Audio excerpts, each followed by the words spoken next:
Assalamualaikum warahmatullahi wabarakatuh. Hai anak-anak ibu sekalian, apa kabar? Semoga semua dalam keadaan sehat walafiat. Nah, baiklah, di video pembelajaran ini kita berjumpa lagi di video pembelajaran ke-6.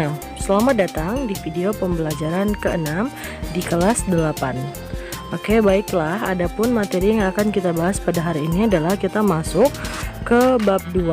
Nah, jadi mari kita simak videonya ya anak-anak.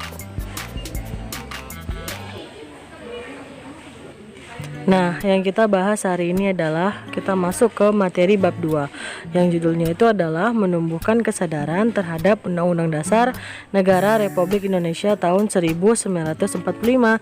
Nah, yang kita bahas kali ini adalah subbab bagian A mengenai pengertian Undang-Undang Dasar, jenis dan tujuan dari konstitusi. Next video.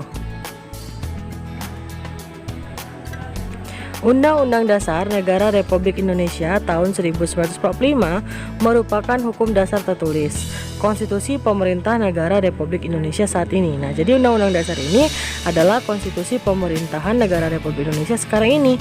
Nah, proses perumusan Undang-Undang Dasar ini bahwa pembahasan naskahnya itu pertama kali dibahas dan dipersiapkan dalam sidang kedua pada tanggal 10 Juli sampai dengan 17 Juli 1945 yang membahas rancangan Undang-Undang Dasar Negara Republik Indonesia. Nah, jadi pembahasannya itu adalah pada tanggal 10 Juli sampai dengan 17 Juli.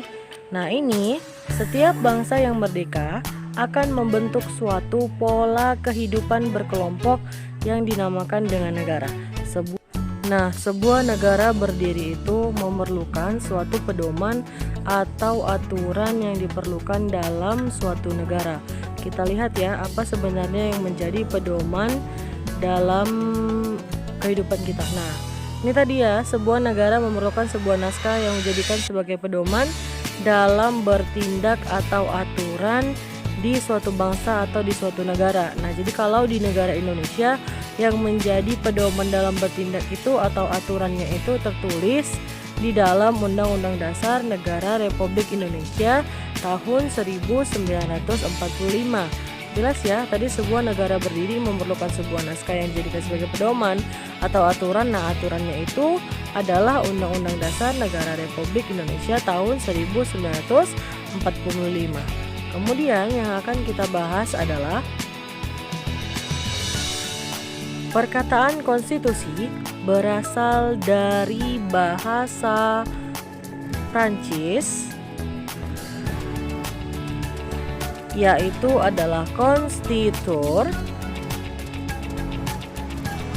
atau yang artinya adalah membentuk. Nah, jadi konstitusi ini kita lihat dari beberapa daerah atau berbagai negara, kita lihat beda-beda ya perkataan konstitusi ini, namun nanti artinya sama.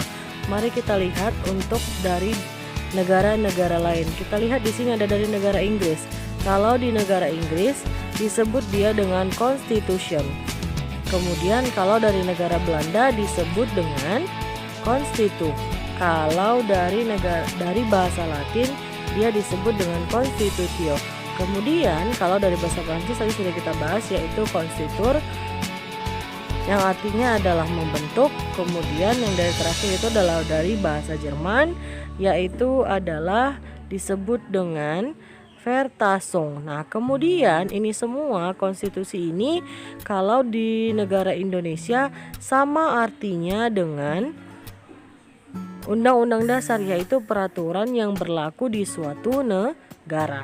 Nah, jadi itu hanya bahasanya saja yang berbeda, tetapi kalau pengertiannya kalau dibawakan ke Ketatanegaraan Republik Indonesia diartikan sama dengan Undang-Undang Dasar, yaitu peraturan yang berlaku di suatu negara. Saya ulangi, hanya bahasanya saja yang berbeda, namun makna dan artinya itu adalah sama, yaitu sama-sama peraturan yang berlaku di suatu negara. Kemudian di Indonesia ada dua jenis konstitusi yang berlaku di Indonesia. Kita lihat apa saja sebenarnya jenis konstitusi yang berlaku di Indonesia itu. Lihat, yang pertama adalah konstitusi tertulis. Kemudian yang kedua ada konstitusi tidak tertulis atau yang sering kita dengar dengan istilah konvensi. Nah, kemudian kita lihat lagi, konstitusi tertulis itu adalah aturan-aturan pokok dan tata negara yang segala aturannya itu tertulis dalam sebuah naskah atau dibukukan. Kira-kira apa ya contohnya? Suatu aturan pokok yang tertulis dibukukan dan menjadi sebuah naskah. Contohnya adalah Undang-Undang Dasar Negara Republik Indonesia tahun 1945 yang kita gunakan sekarang ini sebagai pedoman dalam bertindak di kehidupan sehari-hari. Kemudian kita lihat lagi, konstitusi tidak tertulis adalah kebiasaan ketatanegaraan yang sering timbul dalam sebuah negara. Apa ya kira-kira contoh dari konstitusi tidak tertulis ini? Nah, contohnya itu adalah pengambilan keputusan di Majelis Permusyawaratan Rakyat. Kemudian yang kedua contohnya adalah pidato presiden. Nah, ini merupakan kebiasaan ketatanegaraan yang sering timbul namun tidak dibukukan seperti konstitusi tertulis tadi. Jadi kalau konstitusi tidak tertulis ini, dia peraturannya ada namun tidak tertulis dalam sebuah naskah.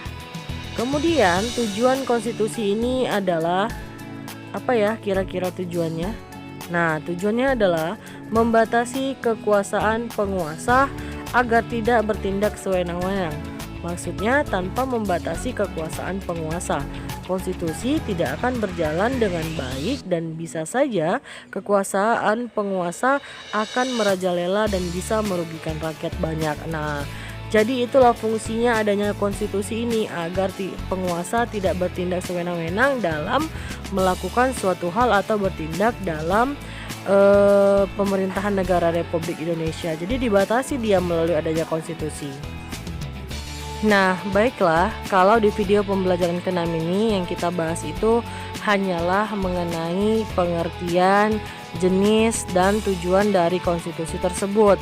Kalau untuk pembahasan lebih lanjutnya kita bahas di pertemuan selanjutnya. Nah, tugas anak-anak ibu sekalian di pertemuan ini adalah yang pertama itu di pertemuan pertama kamu menuliskan isi video pada buku catatan dengan rapi.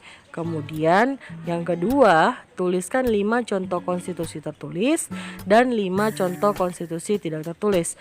Nah, ini untuk di pertemuan berikutnya ya anak-anak ibu sekalian. Nah, anak-anak ibu sekalian, sampai jumpa di pertemuan berikutnya di video pembelajaran ke-7.